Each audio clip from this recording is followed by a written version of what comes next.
Your body has been trying to tell you something.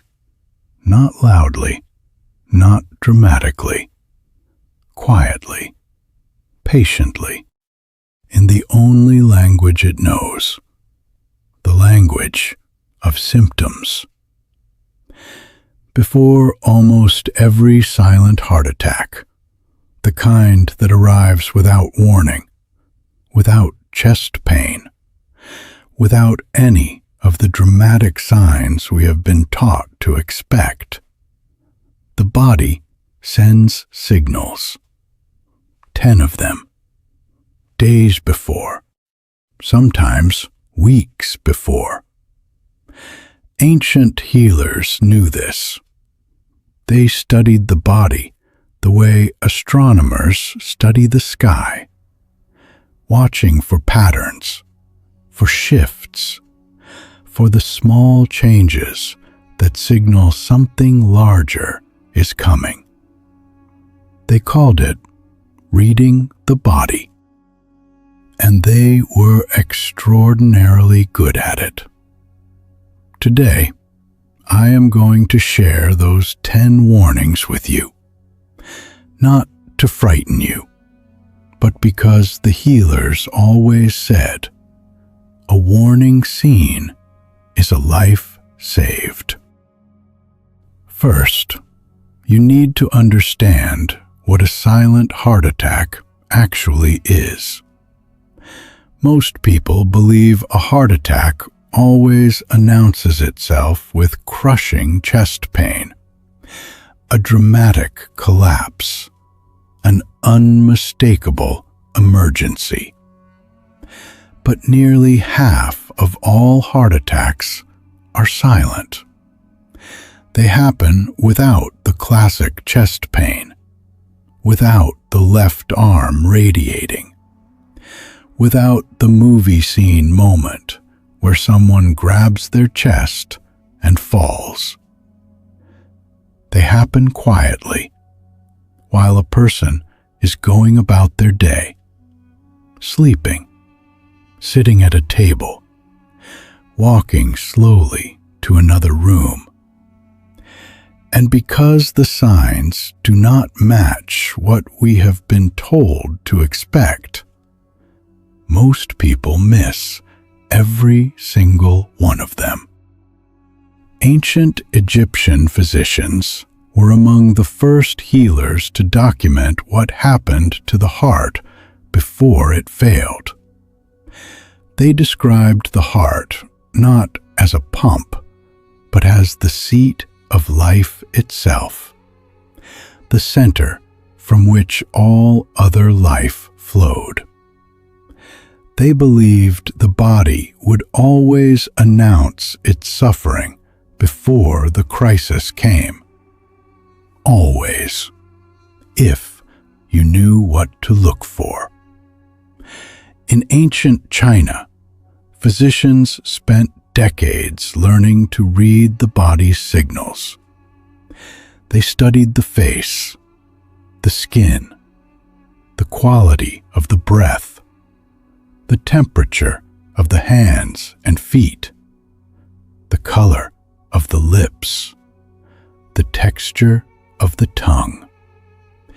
They developed a system so detailed, so refined through centuries of observation, that a skilled physician could identify a patient whose heart was under threat before that patient felt anything at all.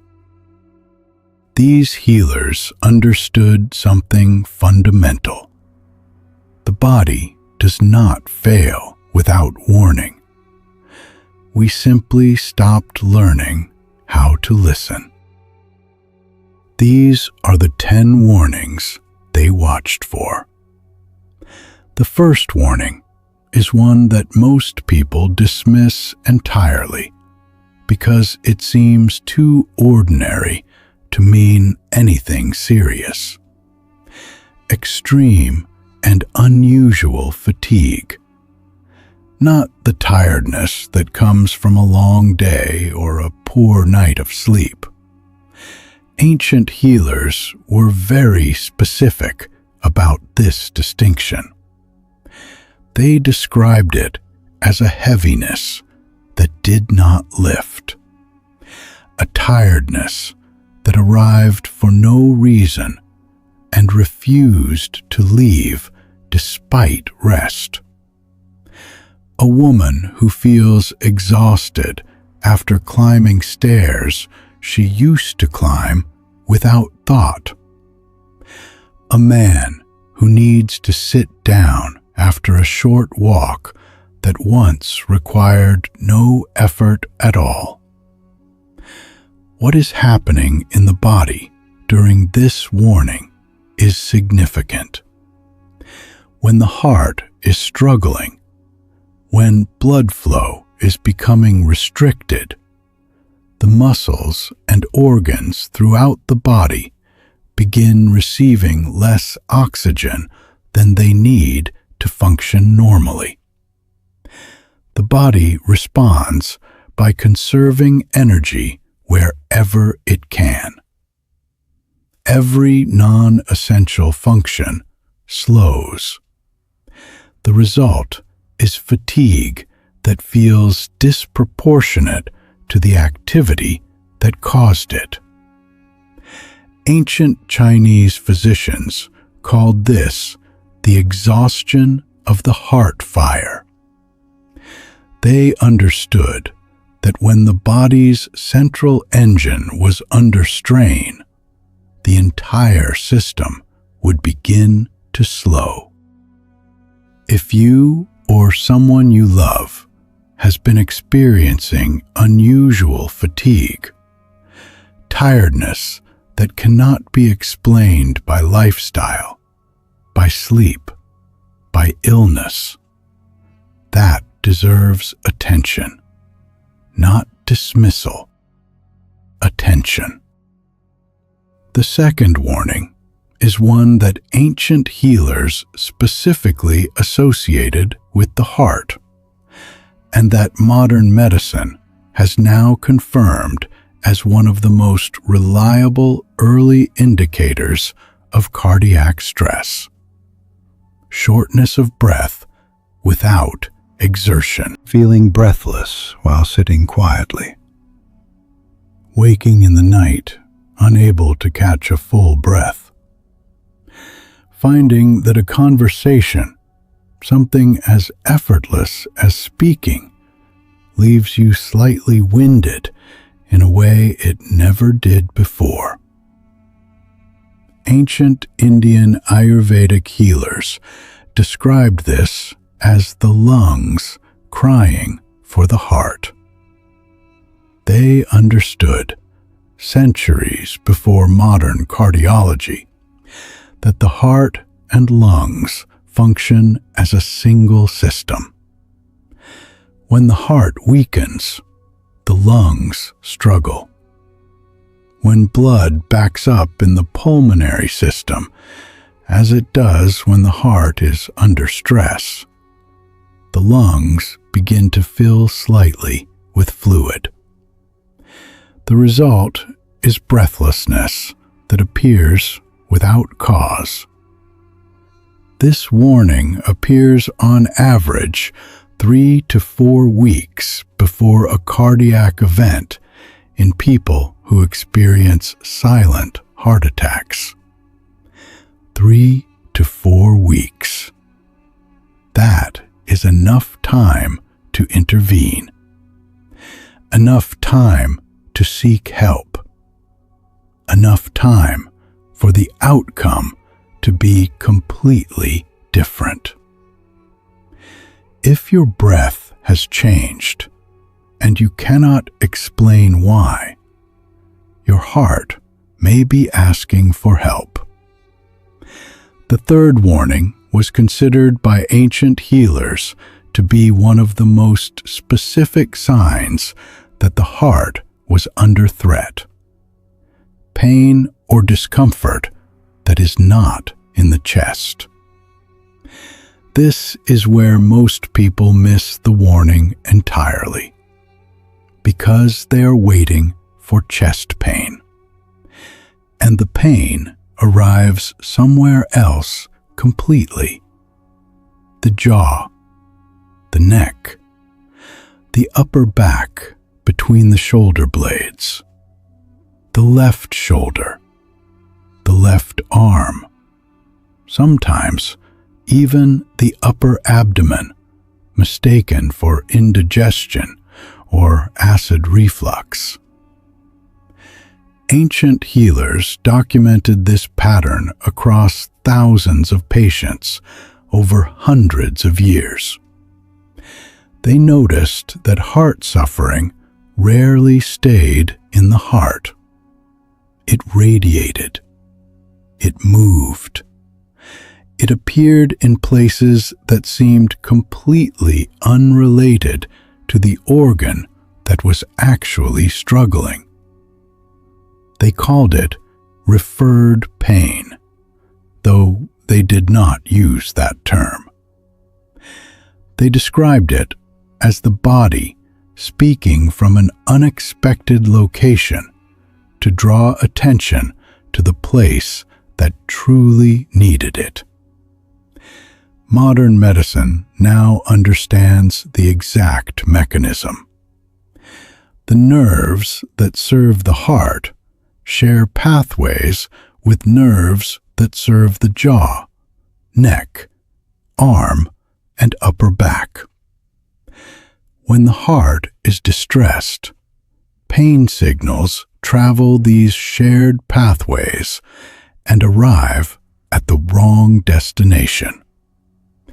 The brain interprets the signal as coming from the jaw or the arm, not the heart. A persistent ache in the jaw that comes and goes for no dental reason. A heaviness in the left arm that arrives without injury. A tightness between the shoulder blades that no amount of stretching relieves. These are not coincidences. These are your body speaking to you in the only language it has. The fourth warning was one that ancient Greek physicians specifically recorded as a sign of cardiac weakness, and one that is almost universally dismissed today as a minor inconvenience. Cold sweats appearing without heat or physical effort. Breaking into a cold, clammy sweat while sitting quietly. Waking in the night, drenched despite the room being cool. Perspiring during simple tasks that should not produce any sweat at all.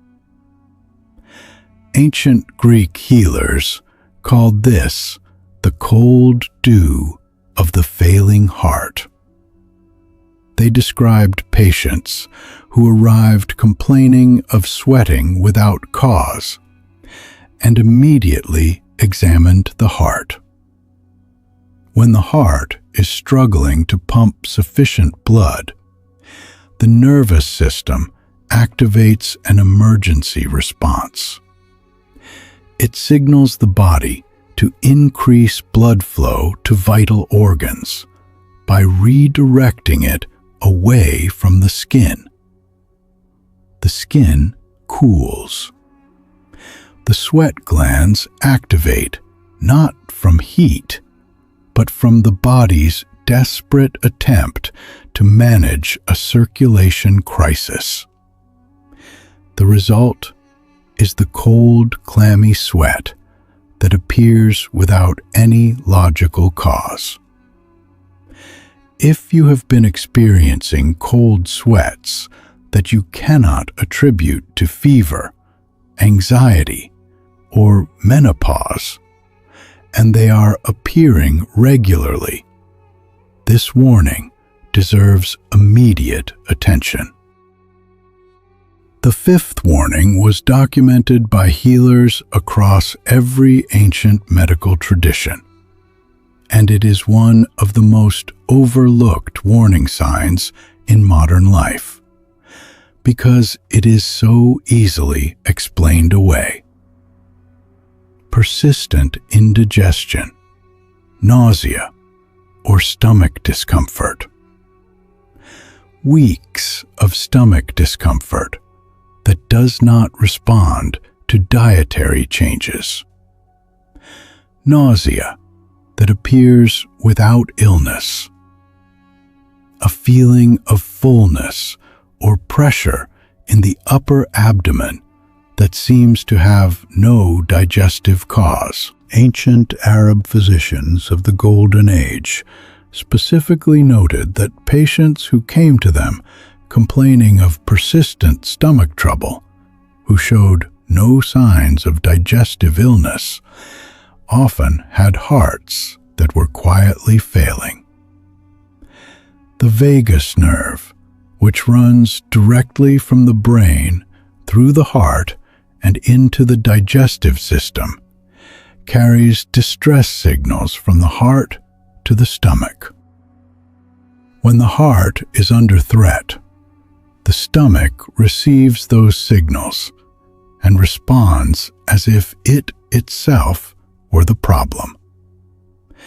The stomach reports what the heart is feeling. Ancient healers understood this connection intuitively. Modern medicine confirmed it scientifically. Both reached the same conclusion.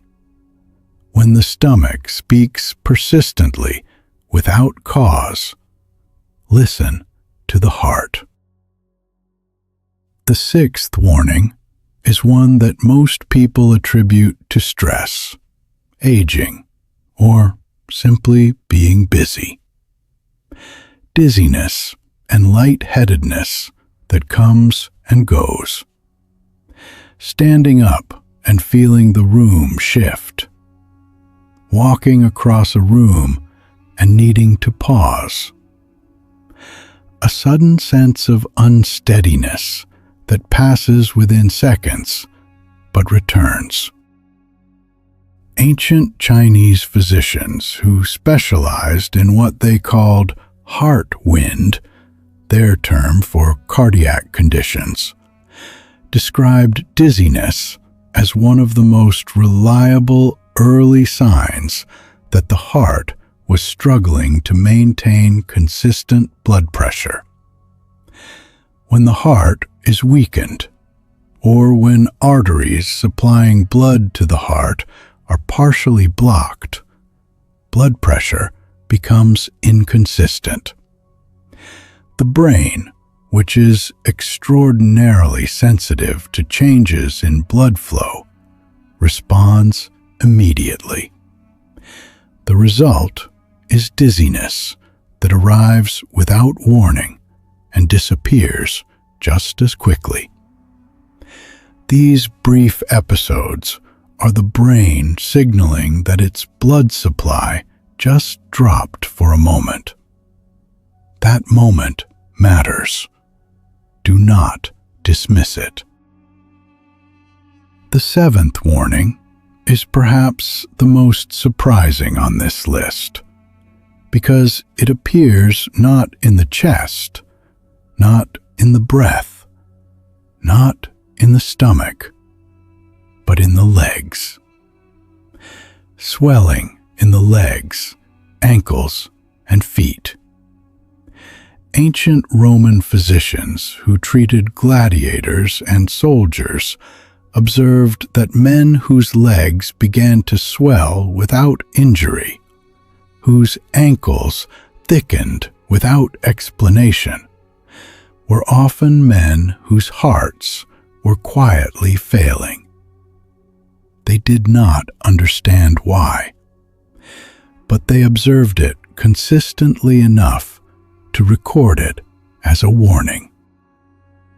When the heart weakens, it cannot pump blood back from the extremities with sufficient force.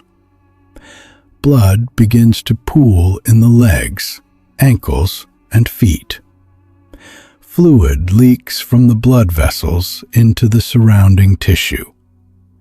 The result is swelling that appears in the lower body, often worse at the end of the day, that cannot be explained by injury or long periods of standing. If your shoes have been feeling tighter in the evenings, if your ankles have been leaving impressions in your socks, if your feet have been swelling in ways they never did before, your heart may be asking for help through your legs.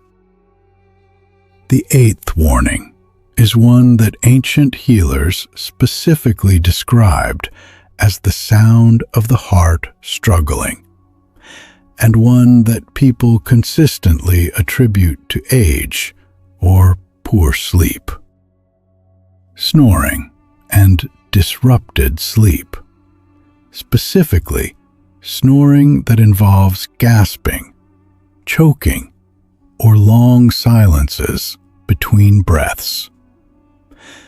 This pattern, now understood as sleep apnea, was described by ancient Chinese physicians as the interrupted breath of a weakening heart. They observed that patients who slept with this pattern consistently showed signs of cardiac strain.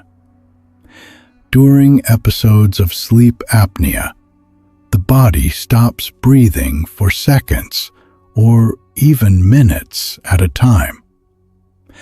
The oxygen level in the blood drops. The heart responds by beating faster, by raising blood pressure, by working harder to compensate for what the lungs are failing to provide. Night after night, month after month, year after year, the strain accumulates silently.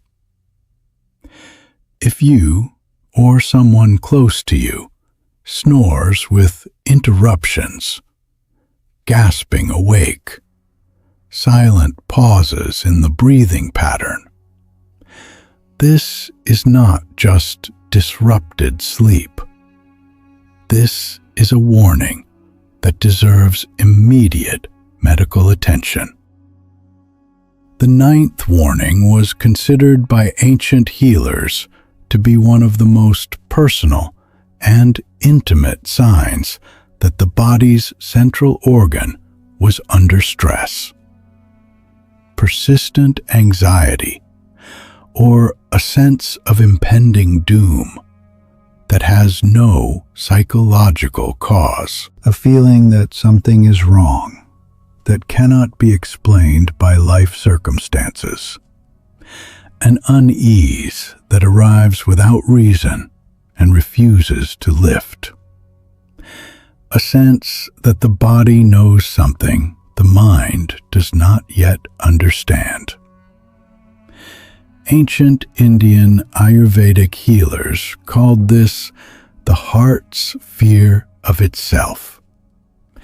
They documented patients who came to them describing an inexplicable anxiety, not triggered by thought, not attached to worry, simply present, heavy, persistent, like a shadow without a source. The heart contains its own nervous system, a network of approximately 40,000 neurons that communicate directly with the brain.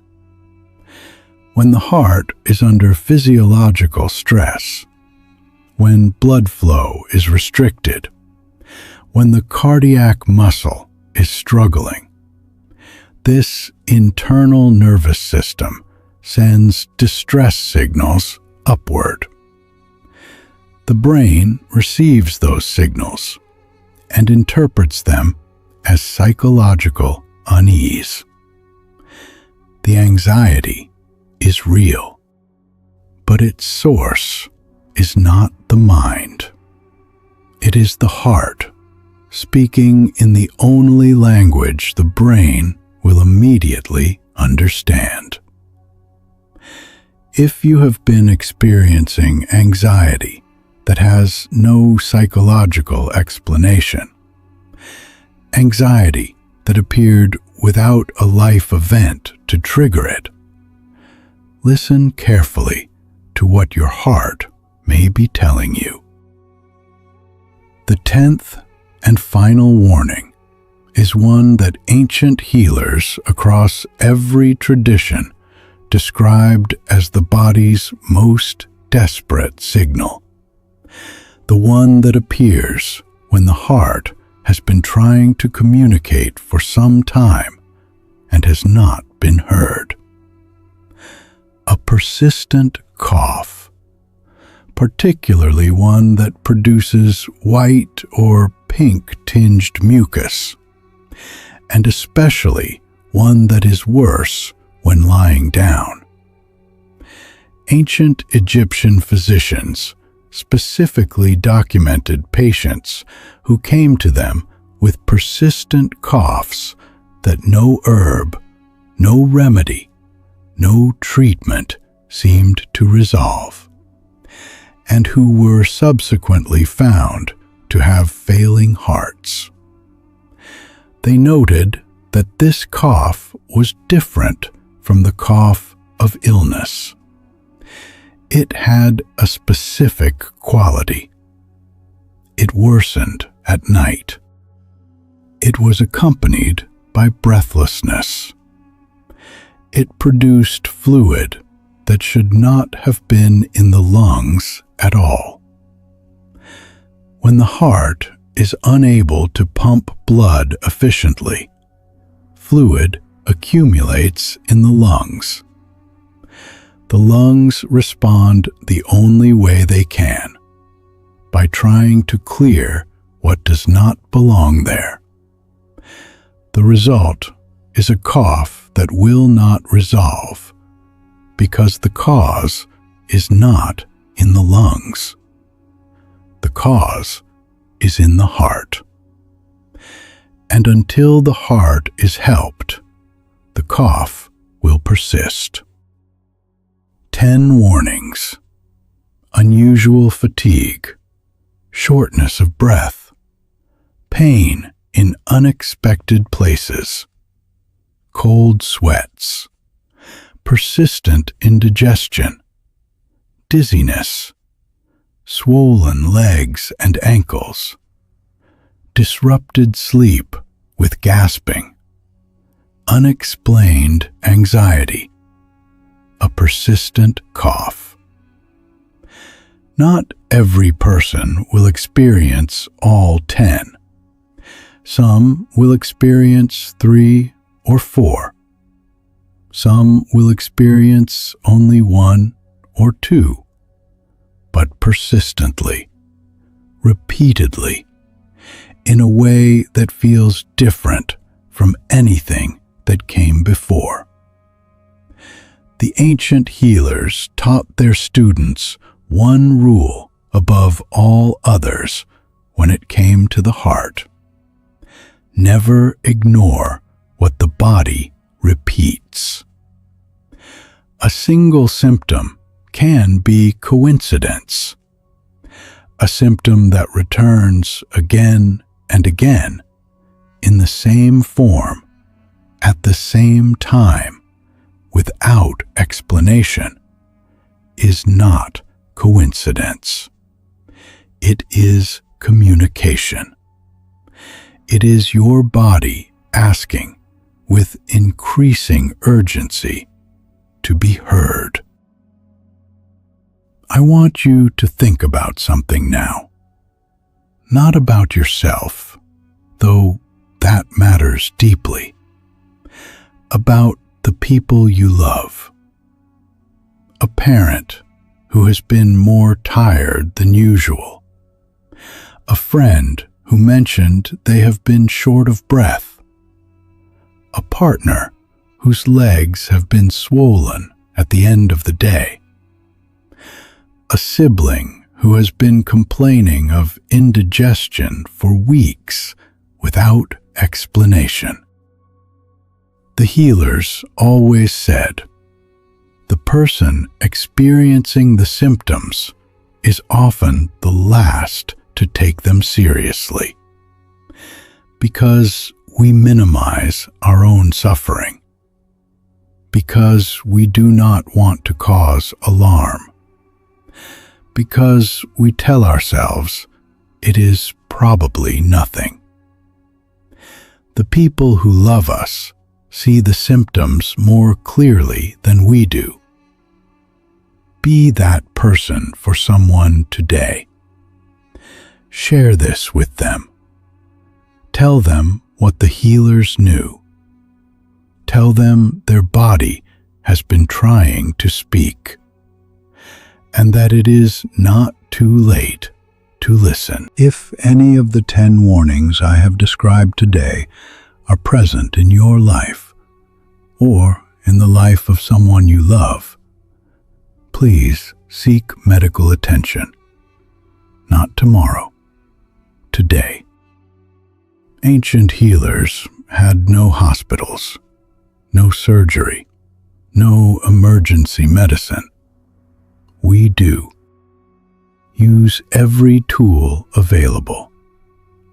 The knowledge of the ancients tells you when to look. Modern medicine tells you what to do next. Both together, that is wisdom. If this gave you something important today, share it with one person who needs to hear it. The healers always shared what they knew. That is exactly how this knowledge survived for thousands of years. Subscribe to Ancient Body Wisdom and come back every single week, because there is so much more they knew, and we are only just beginning. I will see you in the next one.